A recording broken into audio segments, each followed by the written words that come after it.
بسم اللہ الرحمن الرحیم۔ حج سیریز میں آپ سب کا استقبال ہے۔ آج ہم پیش کریں گے مسائل مینا۔ چنانچہ اللہ تبارک و تعالیٰ کا ارشاد ہے، اعوذ باللہ من الشیطان الرجیم، بسم اللہ الرحمن الرحیم، لیشہدوا منافع لهم ویذکروا اسم اللہ فی ایام معلومات علی ما رزقهم من بہیمة الانعام فکلوا منها واطعموا البائس الفقیر ثم لیقضوا تفثهم وليوفوا نذورهم وليطوفوا بالبیت العتیق۔ صدق اللہ العظیم۔ سورۃ الحج آیت نمبر 28-29۔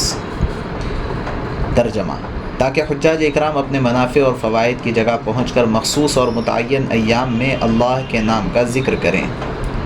ان چوپایوں اور مواشی پر جو اللہ نے ان کو عطا فرمائے ہیں، لہٰذا قربانی کے ان جانوروں کا گوشت خود بھی کھاؤ اور برے حال محتاجوں کو بھی کھلاؤ۔ پھر چاہیے کہ حجاج اکرام اپنے میل کچیل ختم کر کے پاک صاف ہو جائیں اور منتیں پوری کریں اور قابل احترام قدیم اور آزاد گھر کا طواف کریں۔ ان آیتوں میں اللہ تبارک و تعالیٰ نے ایام مینا کا نقشہ پیش فرمایا ہے کہ ایام مینا میں جمرات کی رمی بہت اہم ہے، پھر اس کے بعد قربان گاہ جا کر قربانی کا حکم ہے، پھر حلق کر کے احرام کھول دیا جاتا ہے، اس کے بعد بیت اللہ شریف کا طواف کیا جاتا ہے۔ نمبر 1، اللہ تعالیٰ نے ان ایام میں قربانی کر کے قربانی کے گوشت سے فائدہ اٹھانے اور اس کو کھانے اور کھلانے کی ترغیب دی ہے۔ نمبر 2، قربانی کے بعد حلق کرنے اور ناخن تراشنے اور صاف ستھرا ہونے کا حکم فرمایا ہے۔ نمبر 3، بیت اللہ شریف کے طواف کا حکم فرمایا ہے۔ اور ایام مینا، جن کو ایام نحر بھی کہا جاتا ہے، یہ تینوں مذکورہ کام انہی ایام میں مکمل کرنا واجب ہوتا ہے، اور اس کی اور بھی مزید تفصیلات ہے جو انشاءاللہ اگلے کلپس میں آئے گی۔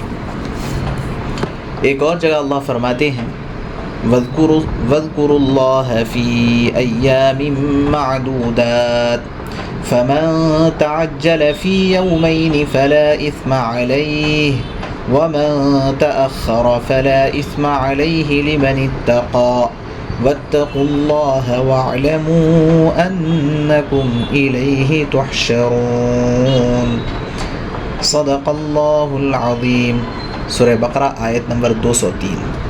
اور تم یاد کرو اللہ کو گنتی کے چند دنوں میں، پھر جو کوئی 2 ہی دن میں جلدی چلا جائے تو اس پر کوئی گناہ نہیں، اور جو کوئی ٹھہر جائے تو اس پر بھی کوئی گناہ نہیں، اس شخص کے واسطے جو اللہ تعالیٰ سے ڈرے۔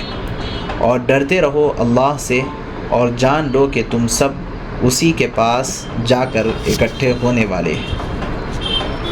اس آیت کریمہ میں اللہ تعالیٰ نے ایام مینا اور ایام تشریق میں کثرت کے ساتھ یاد الہی میں مشغول ہو جانے کا حکم فرمایا ہے، اور گنتی کے چند دنوں میں ایام تشریق مراد ہیں۔ گنتی کے چند دنوں سے ایام تشریق مراد ہیں، جن میں ہر نماز کے بعد تکبیر تشریق پڑھنا واجب ہے۔ مینا میں جمرات پر کنکریاں مارنا کب تک ضروری ہے، یہ ایک سوال ہے۔ اللہ تبارک و تعالیٰ نے اعلان فرما دیا کہ حجاج اکرام کو اختیار ہے کہ عید کے دن کے بعد صرف 2 دن یعنی 11ویں 12ویں کو مینا میں قیام کریں، اور 2 ہی دن تینوں جمرات پر کنکریاں مار کر واپس ہو جائیں، اور یہ بھی اختیار ہے کہ ایک دن مزید ٹھہر کر 13ویں کو بھی رمی کر کے واپس ہو جائیں۔ ایسے میں کسی پر کوئی حرج اور گناہ نہیں۔ حقیقت میں اہل جاہلیت میں کچھ لوگ 13ویں کو قیام کرنا اور اس دن کی رمی کو بھی ضروری سمجھتے تھے، اور 12ویں کو مینا سے واپس ہو جانے کو گناہ سمجھتے تھے، اور دوسرے لوگ 12ویں کو چلے جانے کو ضروری سمجھتے تھے اور 13ویں تک ٹھہرنے کو گناہ سمجھتے تھے۔ تو اللہ تعالیٰ نے مسلمانوں میں واضح فرما دیا کہ دونوں میں کوئی گناہ نہیں اور دونوں طرح اختیار ہے۔ ہاں البتہ 13ویں کو ٹھہر جانا افضل اور بہتر ہے۔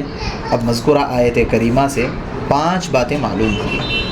ابھی جو آیت پڑھی گئی اس سے 5 باتیں معلوم ہوئی۔ نمبر 1، ایام تشریق اور ایام مینا میں ذکر الہی میں مشغول ہو جانے کا حکم۔ نمبر 2، ان ایام میں مینا میں قیام کرنے کا حکم ہے۔ نمبر 3، یوم النحر یعنی عید کے دن 10ویں ذی الحجہ کی، اور یوم النحر کے بعد 11ویں اور 12ویں کی رمی بہرحال واجب ہے۔